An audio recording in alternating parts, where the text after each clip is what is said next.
Ce film est un véritable petit cocon étrange. Depuis que j'ai repris ce compte TikTok, je trouve que je vous parle beaucoup de films qui sont intéressants, certes, mais pas forcément très bien. Donc j'avais envie de vous parler d'un de mes petits coups de cœur, même si c'est pas vraiment un film d'horreur, ni du fan footage, ni du documentaire, donc clairement pas ma spécialité, mais bon, voilà. Mais du coup, récemment, j'ai vu La saveur du thé de Katsuko Ishii, et franchement, c'était trop bien.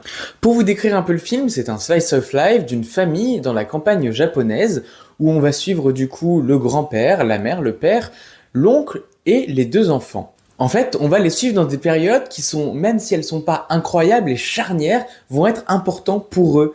Et ça, je trouve ça super cool. Et puis aussi, ce qui fait qu'il m'a intéressé au film, c'est qu'en plus d'avoir ce petit côté slice of life très mignon avec des personnages extrêmement attachants, et ben on a aussi une touche de bizarre vraiment sympathique. Par exemple, la petite dernière, son but dans tout le film, c'est de réussir à faire un backflip sur une barre horizontale.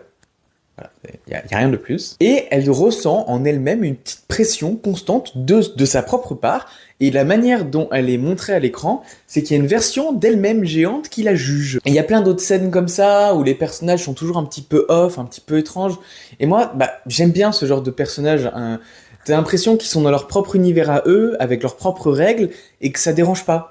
Genre le monde est étrange et puis voilà, c'est tout. J'ai trouvé la réalisation très douce, avec un scénario qui l'est tout autant, avec des passages qui sont drôles, d'autres qui sont un peu plus tristes, mais en même temps c'est ça la vie, hein, comme dirait toute personne qui a pas trop d'originalité dans son écriture.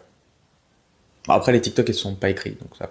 Et un autre point que j'ai vraiment apprécié, c'est cette sorte de fausse solitude que ressentent chacun des personnages. C'est-à-dire que tous les membres de la famille sont là les uns pour les autres, on les voit souvent interagir entre eux, mais ils ont certains leur petite bulle de solitude à eux, dans lequel il y a leurs petits problèmes qui sont pas forcément extrêmement importants, mais qui le sont pour eux. Et ça m'a fait encore plus empathier avec eux, parce que on a tous notre petite bulle de solitude qui est pas forcément agréable, mais qui est pas forcément désagréable non plus, et je trouvais ça vraiment très beau. D'ailleurs, j'ai trouvé que ce film, c'était un petit peu l'autre versant de la pièce de la solitude japonaise avec All About Lily Choo-Choo. Je sais pas pourquoi, j'ai senti un petit peu cette même vibe de campagne japonaise et du coup de personnages qui sont vraiment entre primaire, collège, lycée, tout ça. Et bon, je sais pas, de toute façon, il faut que je vous reparle de All About Lily Choo-Choo parce que c'est vraiment incroyable. Donc bref, du coup, je vous encourage à regarder La saveur du thé et puis du coup aussi All About Lily Choo-Choo parce que c'est vraiment des films qui sont incroyables et que c'est trop bien, la réal, le scénar, l'ambiance, j'adore.